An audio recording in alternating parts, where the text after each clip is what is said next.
पाठ 10 पेशकश मीरे कारवां। मेरे जाप में कभी बाकायदगी नहीं रही थी, लेकिन शायद ये अल्लाह का पाक नाम था जो मुझे मंजिल के करीब लाता चला गया था। इसमें शुबा नहीं कि मैंने अपने अंदर छुपी हुई अग्नि नाग की शक्ति पर काबू पाना चाहा था, लेकिन मेरे दिल में कोई हवस नहीं थी। ना ही मुझे जन की हवस थी, न जर की। मैं किसी हसीन औरत के हसूल के लिए ये मंतर नहीं कर रहा था, और ना ही मैं दुनिया पर हुकूमत करने का ख्वाहिशमंद था। मैं तो बुराइयों के खिलाफ एक जंग लड़ रहा था। मेरे दिल में ये ख्वाहिश जरूर थी कि मैं इस दुनिया से बुराइयों का खात्मा कर दूं, लेकिन मैं अकेला था और दुनिया बुराइयों से भरी हुई थी। इन खुदरो कांटेदार झाड़ियों की तरह कदम कदम पर पैरों से लिपटकर दुनिया रास्ता रोक रही थी, लेकिन मकाम शुक्र था कि इस हारजार में चंद ऐसे लोग भी थे जो मेरा सहारा बनते रहे, और मैं आगे बढ़ता रहा। मैंने जब वो योग शुरू किया था तो मेरे दिल में ऐसी कोई नीयत नहीं थी कि मैं ये महान शक्ति हासिल करके दुनिया अपने कदमों में झुकने पर मजबूर कर दूंगा। मेरी रियाजत और जाप में जिस तरह अदम तोहज्जी और तवील वक्फे आ रहे थे, उस हिसाब से तो मुझे इसी जगह होना चाहिए था जहां से मैंने सफर शुरू किया था। लेकिन ये अल्लाह ताला की बाबरकत नाम था जो मुझे इस रस्ते पर आगे लेता चला गया। इसमें शुबा नहीं कि अग्नि नाग बहुत ही महान शक्ति थी, और मैंने अब तक लोगों से जो कुछ भी सुना था उसके मुताबिक बाकी तमाम शक्तियां उसके सामने हेज थीं। लेकिन हकीकत ये भी है कि मैंने कभी संजीदगी से इसके बारे में सोचा भी नहीं था। मैं तो अपने ही मसाइल में उलझा हुआ था। मैं तो शोभा को छुड़ाने के लिए देशमुख जैसे बदमाश का पीछा करते हुए यहाँ तक आ गया था, और हमारे हालात कुछ इस कदर पेचीदा हो गए थे कि मुझे किसी और तरफ तवज्जो देने का मौका ही नहीं मिल सका था। बेचारी मेघना मेरी वजह से मारी गई। मैं खुद शदीद जख्मी हुआ और बमला मौत के मुंह से लौट कर आई थी। हालात की गंभीरता से मुझे जरा सा मौका मिला था और मैंने अपनी योग की रियाजत दोबारा शुरू कर दी थी। इस दौरान यहाँ जनरल खोराट के आदमियों से टकराव हो गया। सैमसन को इंस्पेक्टर ब्रिंद्रा ने अपनी तहवील में लेकर इस तरह गायब कर दिया था जैसे इस दुनिया में उसका नामो निशान ही न रहा हो। गुज़श्ता रात मुझे सोमा ने फोन करके बुलाया था। उसे देशमुख के एक आदमी को पकड़ा है। देशमुख के इस आदमी से कुछ काम की बातें मालूम हो गई थी, और वहां से वापस आते हुए मुझे पार्क में क्रिस्टल का वो टूटा हुआ मुजस्मा मिला था जिसे मैं उठाकर घर ले आया था, और वो मुजस्मा एक जिंदा औरत का रूप धार गया था। उसने अपना नाम नीलगरी बताया था, और उसने वो इंकशाफात किए थे जो सनसनीखेज थे। नीलगिरी ही वो पुरस्कार शक्ति थी जिसके हसूल के लिए लोग हजारों साल से जाप कर रहे थे, तपस्या कर रहे थे और कठिनाइयां झेल रहे थे, लेकिन कोई अभी तक अपने मकसद में कामयाब नहीं हो सका था। लेकिन गुज़श्ता रात वही महान शक्ति एक हसीन तरीन औरत नीलगिरी के रूप में मेरे घर में मौजूद थी। शायद ये एक ऐसा हसीन सपना था जो हर शख्स देखना चाहता है। मैंने भी रात शायद कोई ख्वाब देखा था। क्रिस्टल का बेजान मुजस्मा इंसानी रूप कैसे धार सकता है, लेकिन हकीकत को झुटलाना भी मेरे अख्तियार में नहीं था। नीलगिरी वाकई इंसानी रूप में यहाँ मौजूद थी। मेरे हाथ में पकड़ी हुई माला ठोस सबूत फराहम कर रही थी कि मैंने कोई ख्वाब नहीं देखा था। वो माला मेरे हाथ में थी, और मैं परेशान नजरों से उन चिपटे पत्थरों को देख रहा था जिनकी रंगत अगर स्याह थी, लेकिन उनमें नीलाहट की झलक भी नुमाया थी। कोई भी पत्थर हाथ की छोटी उंगली के नाखून से बड़ा नहीं था, और हर पत्थर की मोटाई 2 मिलीमीटर से ज्यादा नहीं थी। ताहम दरमियान का पत्थर हाथ के अंगूठे के नाखून के बराबर था, यानी दूसरे पत्थरों से वो कदरे बड़ा था। इन सब पत्थरों को बड़ी महारत से एक मखसूस अंदाज में तराशा गया था, और इससे भी ज्यादा महारत की बात ये थी कि इन तमाम पत्थरों में चौड़ाई के रुख पर बारीक बारीक सुराख किए गए थे जिनमें निहायत बारीक सुनहरी तार दाखिल करके उन्हें पिरोया गया था। इन पत्थरों की तादाद 21 थी, 10 एक तरफ 10 दूसरी तरफ, और दरमियान में वो बड़ा पत्थर था जिस पर अजनबी जुबान से कोई तहरीर कुनिंदा थी। वो तहरीर इस कदर बारीक थी कि मुहद्दब अदसे के बगैर उसे नुमाया करना मुमकिन नहीं था। मेरे दिमाग में सनसनाहट हो रही थी, मेरे जिस्म में सनसनी की लहरें सी दौड़ रही थी। वो महान शक्ति एक हसीन औरत के रूप में रात भर मेरे पास रही थी, जिसे हासिल करने के लिए दुनिया वालों ने सुख चैन तेज रखा था। مجھے وہ لمحات یاد آ گئے جب اس نے مجھے اپنے اوپر جھکا کر اپنے ہونٹ میری پیشانی پر سخت کر دیے تھے۔ میں ایک جھرجھری سا لے کر رہ گیا۔ مجھے پیشانی کا وہ حصہ اب بھی انگارے کی طرح دہکتا ہوا محسوس ہو رہا تھا، اور پھر میرا ہاتھ بے اختیار پیشانی پہ پہنچ گیا۔ اس کے ساتھ ہی فضا میں کھنکتی ہوئی ہنسی کی آواز بکھر گئی، جیسے جل ترنگ بج اٹھے ہوں۔ میں اچھل پڑا اور پریشان نظروں سے ادھر ادھر کمرے میں دیکھنے لگا۔ کمرے میں میرے سوا کوئی نہیں تھا۔ کھنکتی ہوئی ہنسی کی وہ مدھر سی آواز چاروں طرف سے آتی ہوئی محسوس ہو رہی تھی، اور پھر وہ آواز بدتریج تحلیل ہوتی چلی گئی۔ وہ کہاں غائب ہو گئی؟ میرے ذہن میں ایک اور سوال ابھرا، کیا وہ واقعی انسان کے روپ کی وہ مہان شکتی اگنی ناگ تھی جو نیلگری کے روپ میں مجھے دیکھنے کے لیے میرے پاس آئی تھی؟ کیا کل رات پارک میں اس ٹوٹے ہوئے کرسٹل کے مجسمے کا میرے سامنے آ جانا محض اتفاق تھا؟ کیا یہ سب کچھ حقیقت تھی اور وہ واقعی نیلگری تھی، یا میں کسی پراسرار طاغوتی چکر میں پھنس رہا تھا؟ وہ جل ترنگ جیسی کہہ کی مدر سی آواز ایک بار پھر کمرے کی فضا میں بکھر گئی۔ میں ایک بار پھر چونک کر ادھر ادھر دیکھا۔ وہ آواز اس مرتبہ بھی چاروں طرف سے آتی ہوئی محسوس ہوئی تھی، اور پھر پہلے کی طرح فضا میں تحلیل ہو گئی۔ اس مرتبہ میں ایک جھٹکے سے اٹھ کر کھڑا ہو گیا اور کھڑکی کا پردہ ہٹا کر باہر دیکھنے لگا۔ باہر تیز دھوپ تھی جس میں ایک لمحے کو میری آنکھیں چکا چوند سی ہو گئی۔ میں نے پردہ پھر برابر کر دیا اور کمرے کی دیوار پر لگی ہوئی گھڑی کی طرف دیکھا۔ 11 بج رہے تھے۔ مجھے اچھی طرح یاد تھا کہ جب آخری مرتبہ میں نے کھڑکی کی طرف دیکھا تھا تو اس وقت دن کی روشنی پھیلنا شروع ہو گئی تھی، اور نیلگری نے مجھے اپنے اوپر جھکا کر میری پیشانی پر ہونٹ سخت کیے تھے، تو میرے دماغ پر دھند سی چھانے لگی تھی اور میری آنکھیں بند ہوتی چلی گئی تھی۔ میں شاید گہری نیند سو گیا تھا اور اب آنکھ کھلی تھی تو 11 بج رہے تھے۔ میں نیلگری کے بارے میں ہی سوچ رہا تھا کہ لاؤنج میں فون کی گھنٹی بج اٹھی۔ میں چونک کے بغیر نہیں رہ سکا تھا۔ مجھے لگا جیسے میں کسی خواب سے بیدار ہوا ہوں۔ وہ مالا اب بھی میرے ہاتھ میں تھی۔ میں اسے تکیے کی طرف اچھالنا ہی چاہتا تھا کہ شہد کی مکھیوں کی بنبناہٹ میں ایک سرگوشی میری سماعت سے ٹکرائی۔ اس مالا کی حفاظت کرنا۔ میرا ہاتھ رک گیا۔ میں نے ایک بار پھر چونک کر ادھر ادھر دیکھا۔ کمرے میں کوئی نہیں تھا، البتہ بہت بھینی بھینی خوشبو میرے نتھنوں سے ٹکرا رہی تھی۔ عجیب سی مسحور کن خوشبو تھی، اور مجھے محسوس ہوا کہ یہ خوشبو شروع ہی سے کمرے کی فضا میں رچی ہوئی تھی۔ لاؤنج میں فون کی گھنٹی مسلسل بج رہی تھی۔ میں تیز قدم اٹھاتا ہوا کمرے سے نکل گیا۔ وہ مالا میرے ہاتھ میں تھی۔ میں ٹیلی فون کے قریب کرسی پر بیٹھ گیا اور ریسیور اٹھا لیا۔ ہمت سنگھ، تم بول رہے ہو کیا؟ ہیلو کی جواب میں بملا کی آواز سنائی دی۔ او ہاں، میں سو رہا تھا، میں نے جواب دیا۔ میری آواز میں ہلکی سی ہکلاہٹ تھی۔ کیا بات ہے؟ تمہاری طبیعت تو ٹھیک ہے نا؟ بملا نے کہا۔ ہاں، میں بالکل ٹھیک ہوں، آتا ہوں آدھے گھنٹے میں۔ میں نے کہا، مجھے کچھ شبہ ہے ہمت سنگھ۔ بملا کی آواز سنائی دی۔ تمہاری آواز کچھ عجیب سی لگ رہی ہے۔ رات کو تم نے فون کیا تھا تو اس وقت بھی تمہاری بات سن کر مجھے شبہ ہوا تھا کہ کہیں تم نے دارو تو نہیں پی لی، اور تم جانتی ہو کہ مجھے شراب اور کسی بھی قسم کے نشے سے شدید نفرت ہے۔ میں نے اس کی بات کاٹ دی۔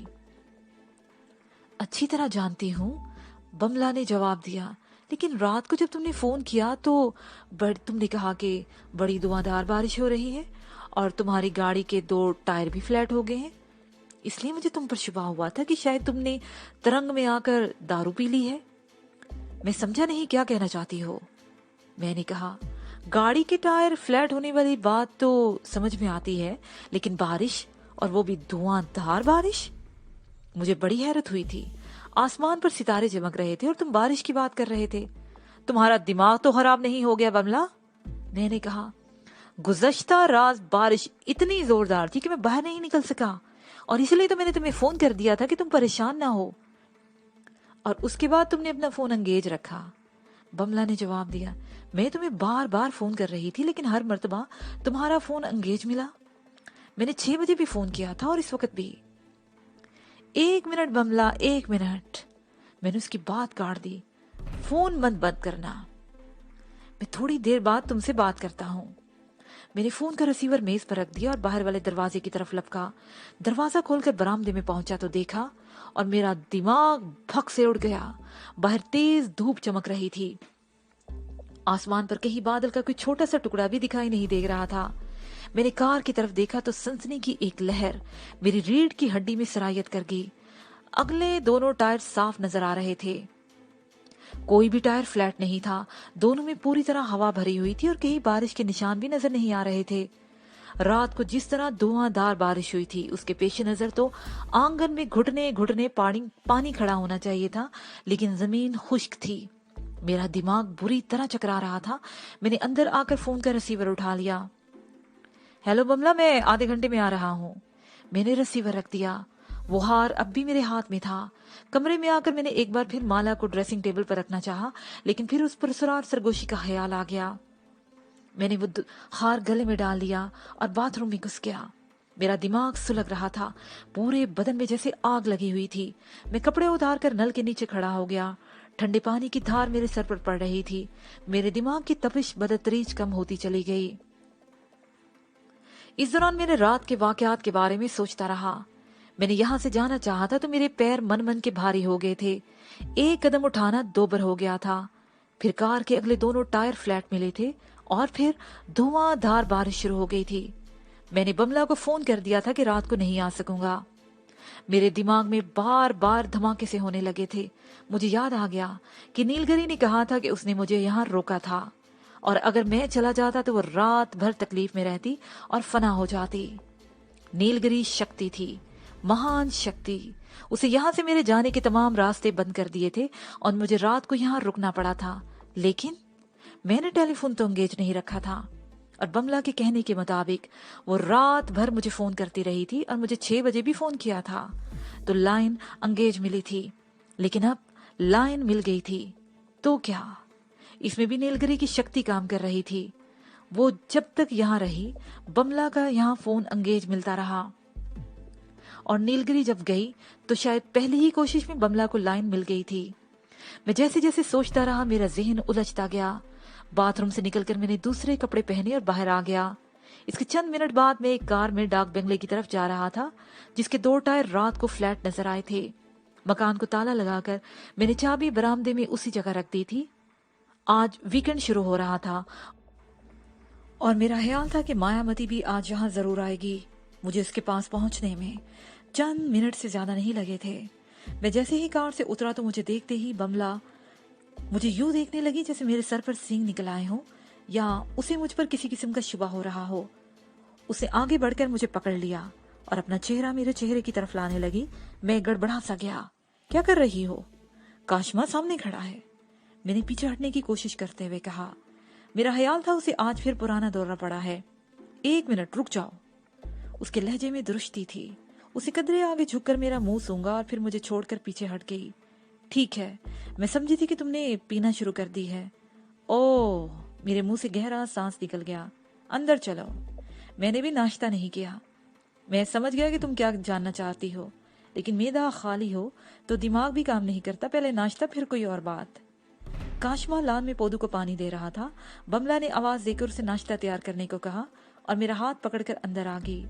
वो लाउंज ही में बैठना चाहती थी, लेकिन मैं उसे बेडरूम में ले आया और उसे बेड पर धकेल कर खुद कुर्सी पर बैठ गया। रात को बारिश कहाँ हुई थी? उसे मुस्कुराते हुए मेरी तरफ देखा। चंद मिनट इंतजार कर लो, सब बता दूंगा कि बारिश कहाँ और कैसे हुई थी। मैंने जवाब दिया। कल रात से अब तक इंस्पेक्टर आजम या बरिंद्रा से तो कोई राब्ता नहीं हुआ? 1-1.5 घंटा पहले इंस्पेक्टर आजम का फोन आया था, बमला ने जवाब दिया। उसके फोन आने के बाद मैंने तुम्हें फोन किया था। कोई खास बात? वो सवालिया नजरों से मेरी जानब देखने लगी। हाँ, बहुत ही खास बात है, मैंने जवाब दिया। कल रात सोमा ने देशमुख के एक आदमी को पकड़ा था जिसने एक बहुत ही खौफनाक मंसूबे का इंकशाफ किया है। अगर उनका मंसूबा कामयाब हो गया तो बड़ी गड़बड़ होगी। यहाँ खून रेस हंगामे शुरू हो जाएंगे, बेगुनाह लोग मारे जाएंगे और इस गड़बड़ का जिम्मेदार भारत को गर्दाना जाएगा। इस गड़बड़ का फायदा नागपाल और जनरल खोराट के आदमी उठाएंगे। हम अभी बातें ही कर रहे थे कि काशमा ट्रे उठाए कमरे में दाखिल हुआ। बमला ने साइड टेबल पर रखा हुआ अखबार उठाकर बेड पर बिछा दिया। काशमा ने ट्रे उस पर रख दी और बाहर चला गया। ट्रे देखकर मुझे अंदाजा हुआ कि बमला ने भी अभी तक नाश्ता नहीं किया था। नाश्ते के दौरान गुफ्तगू का सिलसिला फिर शुरू हो गया। मैं उसे बता रहा था कि हिंदुस्तान के लोकसभा का एक मेंबर बहारी लाल चंद रोज बाद यहाँ आने वाला है और यहाँ उसे कत्ल करने का मंसूबा बनाया गया है। काठमांडू और दिल्ली में पहले ही टसल चल रही थी। काठमांडू में एक हिंदुस्तानी सियासतदान के कत्ल के बाद जो सूरत-ए-हाल सामने आएगी वो खासी तशवीशनाक होगी और उसके बाद उनके मंसूबे का अगला मरहला ज्यादा खतरनाक साबित होगा। ये सारा मंसूबा जनरल खोराट का है, मैं कह रहा था। उसने यहाँ अपने कदम जमाने के लिए मंसूबे पर अमल शुरू कर दिया है। नागपाल और देशमुख जैसे बेजमीर उसका आलाकार बने हुए हैं। हर मुल्क में ऐसे लोग मौजूद होते हैं जो अपने जाती मफाद के लिए मुल्क की सलामती को दांव पर लगा देते हैं। इंस्पेक्टर खान और बरिंद्रा को इस मंसूबे से आगाह करना बहुत जरूरी है ताकि पेशबंदी करके सूरत हाल को कंट्रोल में रखने की कोशिश की जाए। और वो बारिश वाली बात? बमला एक बार फिर मुस्कुराती हुई निगाहों से मेरी जानब देखने लगी। उसे शायद अभी तक शुबा था कि रात को मैंने शराब पी रखी थी। शायद तुम मेरी बात का यकीन न करो, लेकिन अब मैं तुम्हें जो कुछ भी बताने जा रहा हूँ उसमें जरा भी गलत बयानी नहीं होगी। एक एक लफ्ज सच्चाई पर मबनी है और गुज़श्ता रात मुझ पर जो कुछ बीती है वो ठोस हकीकत है, बिल्कुल इसी तरह जिस तरह तुम इस वक्त मेरे सामने बैठी हो। मैंने कहा, तुम तजस्सुस पैदा करने की कोशिश कर रहे हो या? वो मेरे चेहरे पर नजरें जमाते हुए बोली, तुम जानते हो मैंने कभी तुम्हारी किसी बात पर शुबा नहीं किया। बहरहाल अब शुरू हो जाओ, मैं सुनने को बेचैन हो रही हूँ। मैं चंद लम्हे खामोशी से उसकी तरफ देखता रहा, फिर उसे रत्ना पार्क में मिले हुए क्रिस्टल के टूटे हुए मुजस्मे के बारे में बताने लगा। मैं जैसे जैसे बात को आगे बढ़ा रहा था उसके चेहरे पर सनसनी के आसार नुमाया होते जा रहे थे। लगता था जैसे उसे मेरी बात पर यकीन न आ रहा हो, लेकिन वो ये भी जानती थी कि मैंने कभी झूठ नहीं बोला था। मुझे झूठ से सख्त नफरत थी। तुम्हें शायद मेरी बातों का यकीन नहीं आ रहा, लेकिन ये देखो। मैंने कमीज के बटन खोलकर उसे अपने गले में पड़ा हुआ हार दिखाया। ये हार नीलगरी के गले की जीनत बना हुआ था। सुबह जब वो गायब होगी तो ये हार बिस्तर पर पड़ा हुआ मिला था। ओह, उसके मुंह से बेख्तियार निकला, क्या मैं ये माला देख सकती हूँ? मैंने वो हार गले से उतार लिया। यहाँ मैं आपको एक और बात बताता चलूं कि जब से ये हार मैंने गले में डाला था मुझे उसके लम्स से एक अजीब सी हरारत का एहसास हो रहा था। उस वक्त मैंने हार उतार कर बमला के हाथ पर रखा तो उसे हाथ झटक दिया। क्या हुआ? मैंने हैरत से उसकी तरफ देखा। ये तो अंगारों की तरह तप रहा है। तुमने गले में कैसे पहना हुआ था? वो हाथ को आहिस्ता आहिस्ता झटकते हुए बोली, शायद तुम्हारे मन में कोई खोट आ गई थी। मैंने माला उठाते हुए कहा, हाँ, मैं सोच रही थी कि तुम झूठ बोल रहे हो और पता नहीं ये माला कहाँ से उठा लाए हो। मुझे जिंदगी में पहली बार तुम्हारी बातों पर शुबा होने लगा था और मैं ये भी सोच रही थी कि गुज़श्ता रात तुम किसी आवारा लड़की को वहां ले गए थे और उसके साथ तुमने खूब दारू वगैरह पिया था। सॉरी हिम्मत सिंह, वो नदामत भरी नजरों से मेरी तरफ देखते हुए कह रही थी। मुझे तुम्हारे बारे में ऐसा नहीं सोचना चाहिए था, हालांकि मैं जानती हूँ कि तुमने कभी झूठ नहीं बोला। लो, अब इस हार को देखो। मैंने कहा, अब तुम्हारा मन साफ हो गया है। अब ये तुम्हें अंगारे की तरह तपता हुआ नहीं लगेगा। बमला ने डरते डरते हाथ आगे बढ़ाया। मैंने माला उसके हाथ में थमा दी। मैंने जैसे ही माला उसके हाथ पर रख दी उसके होंठों पर मुस्कुराहट आ गई। इस मर्तबा कुछ नहीं हुआ था। वो माला को दोनों हाथ में पकड़कर देखने लगी और फिर मेरी तरफ उसने बढ़ा दिया। इसे पहन लो, वो मुस्कुराते हुए बोली। ये एक महान शक्ति की तरफ से तुम्हारे लिए तोहफा है, बल्कि तुम्हारी सच्चाई का इनाम है। मुझे यकीन है माला आगे चलकर तुम्हारे बहुत काम आएगी। हम देर तक नीलगिरी के बारे में बातें करते रहे। फिर मेरे दिमाग पर गनूदगी सी तारी होने लगी। मैं तकरीबन रात भर जागा था। सुबह अगरचे चंद घंटे सो गया था, लेकिन मेरी नींद पूरी नहीं हुई थी। मैं बिस्तर पर लेटा तो बमला भी उठकर बाहर चली गई। मेरी आंखें बंद हो रही थी और फिर कुछ ही देर के बाद मैं नींद की आगोश में पहुंच गया। मैं शाम 5 बजे बेदार हुआ था। कुछ देर तक पलंग पर पड़ा ईंटता रहा, फिर उठकर बाथरूम में घुस गया। ठंडे पानी के गुसल से सारी कसलमंदी दूर हो गई। मैं तैयार होकर कमरे से निकल रहा था कि बमला से टकरा गया। वो कमरे में आ रही थी। ओह, वो गड़बड़ा सी गई। मैं तुम्हें जगाने के लिए आ रही थी। आओ लान में चलकर बैठते हैं। काशमा चाय बना रहा है। इंस्पेक्टर आजम या बरिंद्रा का फोन तो नहीं आया? मैंने उसके साथ चलते हुए पूछा। दोपहर 3 बजे तक करीब बरिंद्रा का फोन आया था। मैंने उसे बताया था कि तुम सो रहे हो। उसे जगाने से मना कर दिया। बमला ने बताया, मुझे जगा देती। मैंने कहा, तुम जानती हो ना कि मैंने उससे जरूरी बात करना चाहता था। उसने कहा कि वो 5 बजे के लगभग दोबारा फोन करेगा, इसीलिए तो मैंने तुम्हें जगाने के लिए आ रही थी। हो सकता है कि थोड़ी देर में उसका फोन आ जाए। बमला ने जवाब दिया। हम लॉन में आकर बैठे ही थे कि गेट के सामने जीप आकर रुकी और फिर 1 मिनट के बाद बरिंद्रा और इंस्पेक्टर आजम हमारे सामने मौजूद थे। वो हमारे पास लॉन में ही आगे बैठ गए और उसके 10-15 मिनट बाद काशमा हम सबके लिए चाय लेकर आ गया। चाय के दौरान मैंने उन्हें देशमुख और नागपाल के मंसूबे से आगाह कर दिया। हमें भी अपने मुखबरों से कुछ ऐसी ही इतला मिली है। इंस्पेक्टर आजम ने मेरी बात सुनने के बाद कहा, लेकिन बहारी लाल का नाम सामने नहीं आया। ताहम इतला ये है कि चंद रोज के अंदर अंदर हिंदुस्तान का एक एमपी को खटमंडू में कत्ल कर दिया जाएगा, जिसे बुनियाद बनाकर हंगामे शुरू कर दिए जाएंगे। बहरहाल नाम मालूम हो जाने से हमें गाइडलाइन मिल गई है। हम आज ही मालूम कर लेंगे कि बहारी लाल यहाँ कब आ रहा है, और वो जैसे ही एयरपोर्ट पर जहाज पर उतरेगा हम इसकी निगरानी शुरू कर देंगे। ये बात बरिंद्रा ने कही थी। और देशमुख के बारे में कोई रिपोर्ट? मैंने सवालिया निगाहों से बारी बारी दोनों की तरफ देखा। कुछ पेशरफ्त हुई है, बरिंद्रा ने जवाब दिया।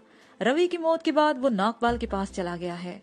हमने उसके बारे में अपनी वजारत दाखिला को रिपोर्ट भेज दी है और मुझे उम्मीद है कि रिपोर्ट कल सुबह ही वजारत खारजा दफ्तर में पहुंच जाएगी और वजारत खारजा भारतीय सफीर को अपने दफ्तर में तलब करके उसे देशमुख की नापसंदीदा सरगर्मियों से आगाह कर देगी। गुड आइडिया, मैंने कहा, लेकिन मेरा ख्याल है कि इससे कोई फर्क तो नहीं पड़ेगा, लेकिन हमारी हुकूमत की तरफ से एहतजाज तो रिकॉर्ड हो जाएगा। बरिंद्रा ने कहा, हाँ ये बात तो दुरुस्त है। मैंने सर हिला दिया। चाय के दौरान इसी मौजू पर गुफ्तगू होती रही। मैंने उन्हें रत्ना पार्क से मिलने वाले क्रिस्टल के मुजस्मे और नीलगिरी के बारे में कुछ नहीं बताया। इन्हें ऐसी कोई बात बताने की जरूरत भी नहीं थी। 6:30 बजे के करीब वो दोनों रुखसत हो गए। उसके चंद मिनट के बाद हम भी शोभा से मिलने के लिए अस्पताल की तरफ रवाना हो गए। अस्पताल में मरीजों से मिलने के लिए वक्त मुकर्रर था, लेकिन हमारे लिए कोई पाबंदी नहीं थी। शोभा प्राइवेट रूम में थी और उसकी हिफाजत के लिए 2 पुलिस वाले हर वक्त कमरे के सामने मौजूद रहते थे। हमारे बारे में उन्हें हदायत थी कि हम जब चाहें शोभा के पास जा सकते हैं। शोभा की हालत पहले से काफी बेहतर थी और वह बड़ी तेजी से रोबा सेहत हो रही थी। इंस्पेक्टर बरिंद्रा ने अपने ताल्लुकात से काम लेते हुए नर्स मायावती की ड्यूटी भी इसी के कमरे में लगवा दी थी। मायावती की ड्यूटी अगरचे शाम 6 बजे खत्म हो जाती थी, लेकिन वो रात 10-11 बजे तक शोभा के पास रहती थी। जब हम कमरे में दाखिल हुए तो मायावती भी दूसरी नर्स के साथ कमरे में मौजूद थी। वो अपनी यूनिफॉर्म उतार कर घर के कपड़े पहन रही थी। उसे मुंह हाथ धोकर चेहरे पर हल्का मेकअप भी कर लिया था। हम 8:30 बजे तक शोभा के पास बैठे रहे और जब वहां से रुखसत हुए तो मायावती भी हमारे साथ थी। हमारा प्रोग्राम ये था कि दरबार मार्ग के इलाके में रत्ना होटल में खाना खाकर मायावती को उसके फ्लैट में ड्रॉप करते हुए अपने डाक बंगले की तरफ निकल जाएंगे। हम शहर की मुख्तलिफ सड़कों पर घूमते हुए तकरीबन पौन घंटे में रत्ना होटल पहुंच सके थे। आम हालात में ये फासला ज्यादा से ज्यादा 20 मिनट में तय हो सकता था, लेकिन इस वक्त शहर की तमाम सड़कों पर ट्रैफिक की भरमार रहती थी। जगह जगह ट्रैफिक जैम हो जाता था, बल्कि बाज़ औक़ात तो चंद मिनट का फासला ट्रैफिक जैम की वजह से घंटों में तय होता था। रत्ना होटल के रेस्टोरेंट में इस वक्त रौनक शबाब पर थी। कोई मेज खाली नजर नहीं आ रही थी। हम माल के दरवाजे के करीब खड़े मुतजस्सिस निगाहों से इधर उधर देख रहे थे कि मायावती मुझे और बमला को इशारा करते हुए तेजी से एक तरफ लपकी। एक मेज खाली हो रही थी। इससे पहले कि कोई और ग्राहक वहां तक पहुंच सके, हम इस मेज पर काबिज हो गए। उस तरफ सर्व करने वाली वेट्रेस भी हमारी इस फुर्ती को देखकर मुस्कुराए बगैर नहीं रह सकी थी। हमने वेट्रेस को अपनी अपनी पसंद के खाने नोट करवा दिए और मुतजस्सिस नजरों से इधर उधर देखने लगे। हमारी मेज पर खाना सर्व होने में चंद मिनट से ज्यादा नहीं लगे थे। खाने के दौरान एक मौके पर बमला का हाथ मुंह की तरफ जाते जाते रुक गया। वो परेशान नजरों से मेरी पुश्त की जानिब देख रही थी। क्या हुआ? वो उसकी कैफियत देखकर चौंक गया। वो तुम्हारे पीछे तीसरी मेज पर इंस्पेक्टर पांडे। बमला कहते कहते रुक गई। इंस्पेक्टर पांडे का नाम पर मेरी आंखों में उलझन सी तैर गई। फौरी तौर पर इस नाम की शनाख्त मेरे जहन में नहीं आ सकी थी, लेकिन जब मैंने गर्दन घुमाकर देखा तो सारी बात मेरी समझ में आ गई थी। उस शख्स को देखकर मेरे दिल की धड़कन तेज हो गई। फ्रेंच कट दाढ़ी, बारीक मूंछें, पीछे को बने हुए सर के बाल, आंखों पर गोल्डन फ्रेम की ऐनक और कीमती लिबास। वो इंस्पेक्टर पांडे ही था जो अरसा पहले राजस्थान में सारसिका के करीब पहाड़ियों में काली के मंदिर से करोड़ों रुपए की नकदी और मंदिर पर भेंट में चढ़ाए जाने वाले तलाई जेवरात लेकर फरार हो गया था, और हिंदुस्तान की पुलिस उसकी तलाश में टामक टोया मारती रह गई थी। उसने अगरचे अपना हुलिया बदल लिया था, लेकिन हम उसे कैसे भूल सकते थे। इस बदले हुए हुलिये में भी बमला ने फौरन ही उसे पहचान लिया था। बमला जब सारसिका के जंगल में डाकू के कब्जे में थी तो मैं उसे छुड़ाने के लिए जंगल में घुस गया था, और बाद में इंस्पेक्टर पांडे भी पुलिस फोर्स को लेकर जंगल में दाखिल हो गया था अपने डाकू के गिरोह का कलाकमा करने। और उस गिरोह के सरगना गंगोली चौधरी के मौत के घाट उतारने के बाद इंस्पेक्टर पांडे 2 दिन तक हमारे साथ जंगल में रहा था। उसके बाद जब ठाकर भानोद सिंह और रोमती का एक्सीडेंट हुआ था तो इंस्पेक्टर पांडे ही इस हादसे की तफ्तीश कर रहा था, और हमारा अक्सर उससे मिलना जुलना रहता था। और फिर उसके तकरीबन 1 हफ्ते बाद वो पहाड़ियों में काली के मंदिर से दौलत लेकर फरार हो गया था। और अब वो अगरचे बहुत अरसे बाद नजर आया था, लेकिन हम उसे कैसे भूल सकते थे। अब बात मेरी समझ में आ गई थी कि हिंदुस्तान की पुलिस इंस्पेक्टर पांडे को क्यों तलाश नहीं कर सकी थी। मेरा ख्याल था कि वो कुछ अरसे हिंदुस्तान ही में कहीं रोपोश रहने के बाद नेपाल आ गया था।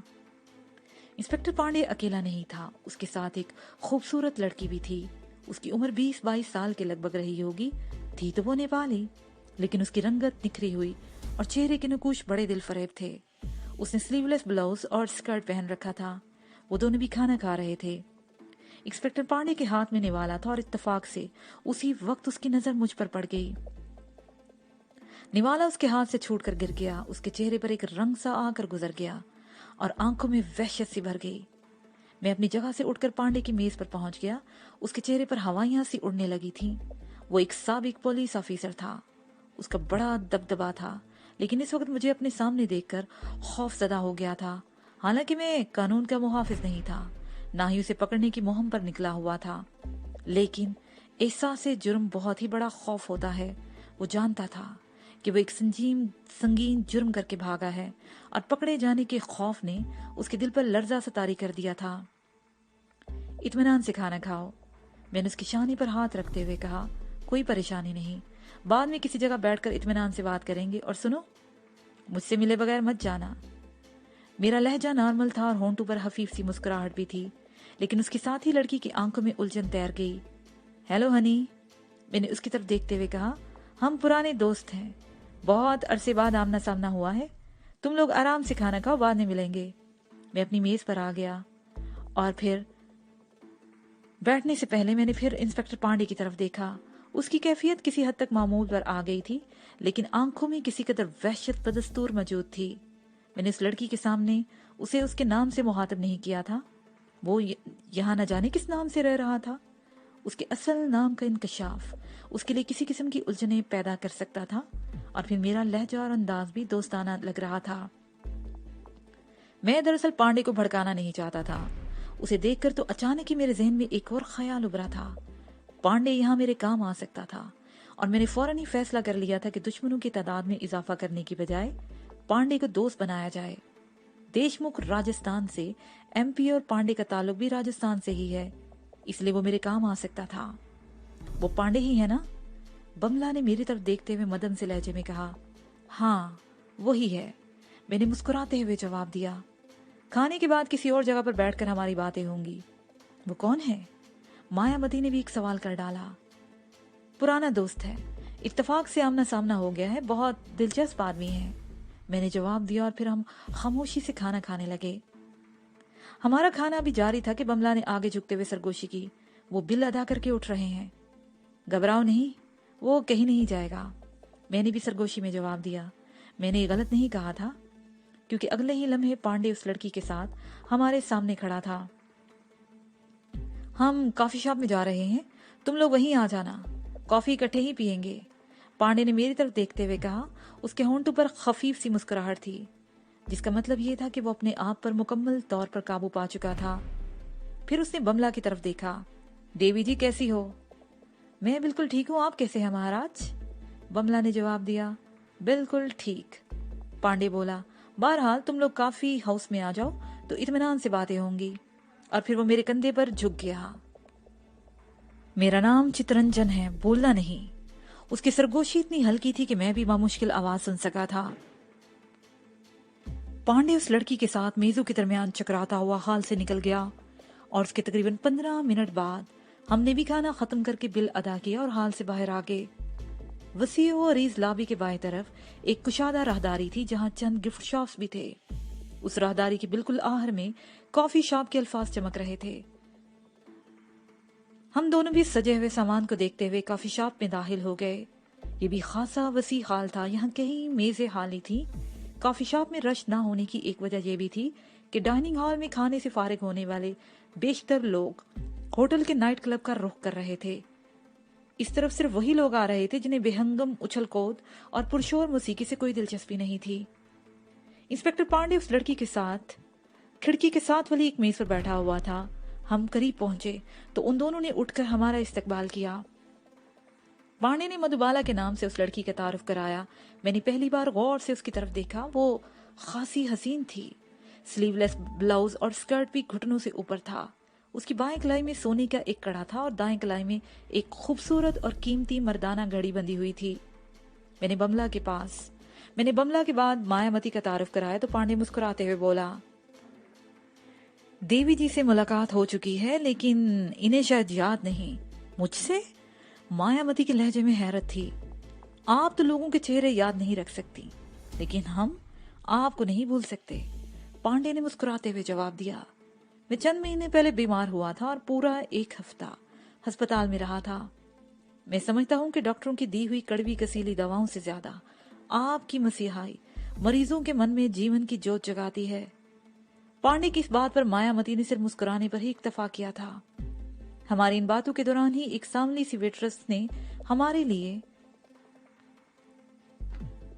کافی سرو کر دی تھی۔ کافی کی چسکیوں کے دوران گفتگو کا سلسلہ بھی جاری رہا۔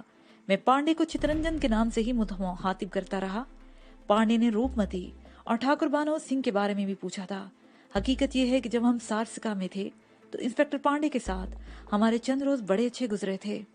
میں شاید پہلے بھی کہیں یہ بتا چکا ہوں کہ سارسکا میں پانڈے ہی ایک ذمہ دار اور فرض شناس پولیس آفیسر نظر آیا تھا، لیکن آخر میں اس نے جو حرکت کی تھی اس پر تو میں آج تک حیران تھا، اور اب طویل عرصے بعد اس سے سامنا ہوا تو میں یہ جاننے کے لیے بے چین تھا کہ اس نے ایسی گھنونی حرکت کیوں کی تھی اور اس کی زندگی بھر کی نیک نامی گندگی میں غرق ہو کے رہ گئی تھی۔